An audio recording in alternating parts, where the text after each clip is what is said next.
Hi, I'm Ben Francis, and I'm joined today by Bob Rothery. Today we're going to be talking about two different types of international agreement that are important in the context of international assignments. First type is income tax treaties, and the second is international social security agreements, also known as totalization agreements.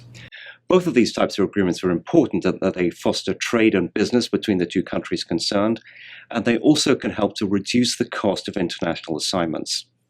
Absolutely, that's so much the case in the world of global mobility.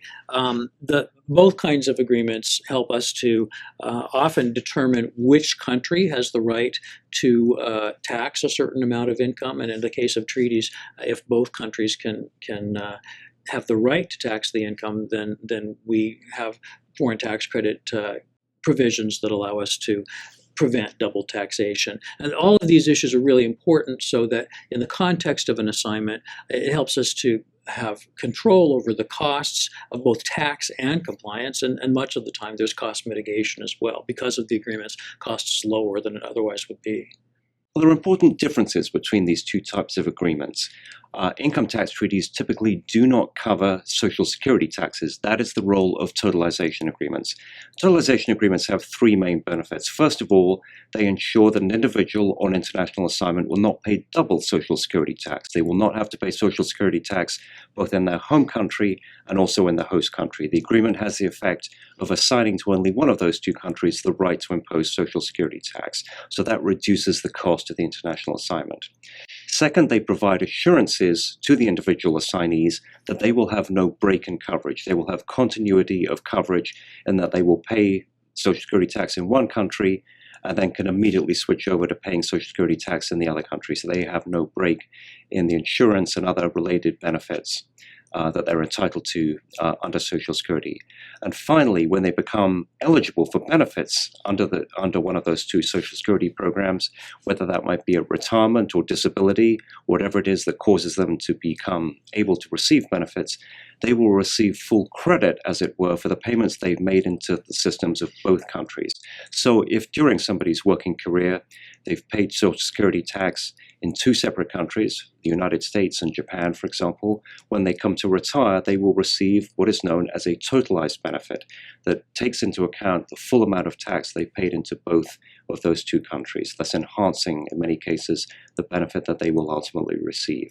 Absolutely. And for all of these reasons, it's really considered to be an advantage when we have a totalization agreement with a country that we're going to be sending a worker to, both from the standpoint of lowering the cost or preventing double Social Security tax, and also the peace of mind that the worker will have knowing that they're not going to have an interruption in their service credits for their ultimate benefit that they'll be earning under their Social Security system in the years to come. But unfortunately, although we continue to get new totalization agreements from time to time, there hasn't been any movement on tax treaties in quite a while.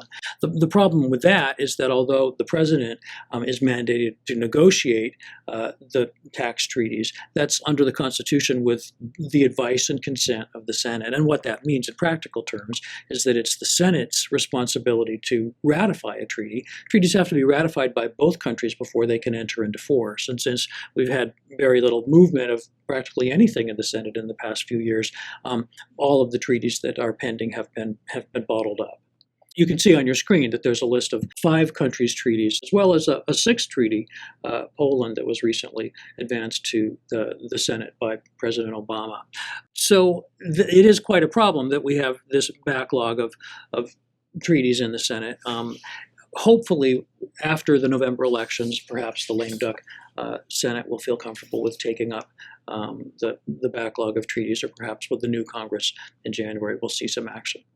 Well, it's true. There really is quite a significant backlog right now in terms of income tax treaties that have been agreed by the two countries but have not been ratified by the United States Senate and therefore have not yet entered into effect.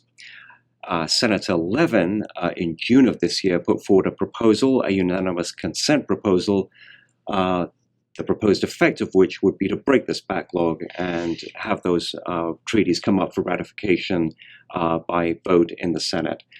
Senator Rand Paul objected to this and blocked that proposal.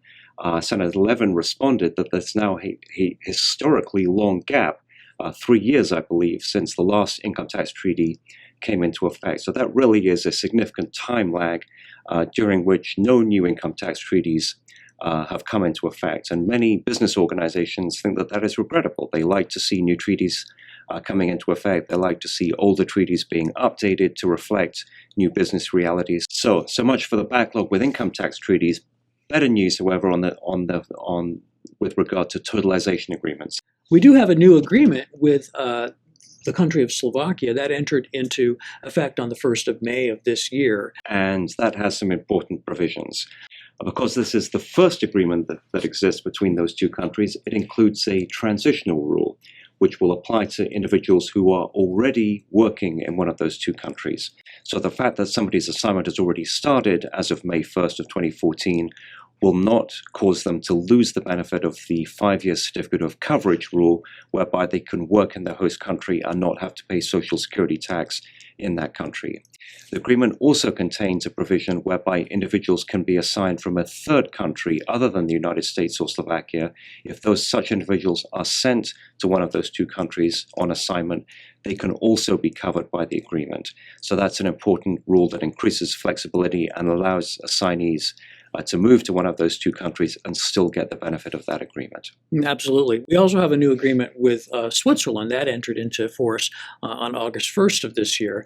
We already had an agreement with Switzerland that had entered into force back in 1980, so this new agreement just takes into effect or takes into account changes in the laws of both countries that have occurred since that time. Notably, the 0.9% additional Medicare tax is covered by this new totalization agreement. I believe this is the first one that explicitly encompasses that tax.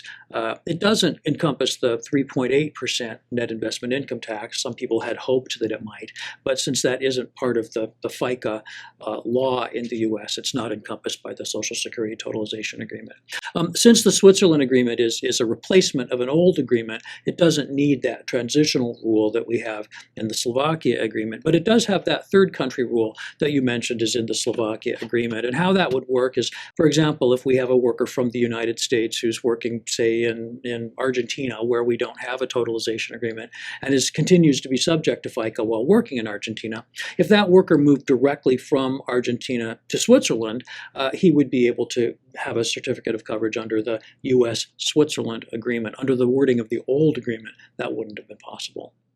Well, new developments in the area of totalization agreements are generally welcomed, and the new agreement with Slovakia brought to 25 the total number of agreements to which the United States is a party, and most people welcome that development and welcome the continued expansion of that network of international social security agreements and the benefits that they bring. We will continue to monitor the situation with income tax treaties and hope that the elections possibly might bring a breakthrough in that regard. Most business organizations, as I said earlier, would welcome a remedy to that backlog situation and would like to see new income tax treaties come into effect. So we'll continue to monitor that situation. In the meanwhile, Bob, thank you very much for joining us today. Thank you, Ben.